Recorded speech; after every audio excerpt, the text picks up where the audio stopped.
Halleluja, wij zijn broer en zus van elkaar. Want we zijn door het bloed van Jezus uit die macht van die stomme duivel getrokken, die stronthoop. Ja.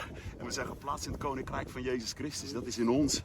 En die duivel die heeft ons niets te zeggen. Wij zeggen wat die duivel moet doen, opdonderen. Maar die komt op de stelen rook, probeert hij bij ons ook. Maar hij heeft geen recht op ons.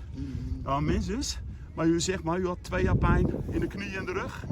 Hoe voelt u nu? Heeft alle pijn opgedonderd, hè? Kijk, we zijn net om de scootmobiel heen gegaan.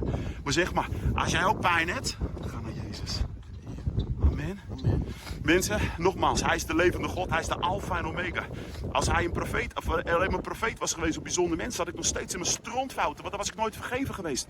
Maar omdat hij de levende God is hij in mijn zus. Want zij is ook vergeven en is hij ook in mij. Maar door ons geneest hij alle zieken. Ja, hij wilde jou ook alle zieken genezen. Daarom kijk die serie, staat zieken genezen deel 1 en 2, dan ga je ook de zieken genezen. Kunt u een beetje bewegen met de knieën? Laat maar zien. Laat maar zien. Die andere knie. Bent u blij? Ja hoor.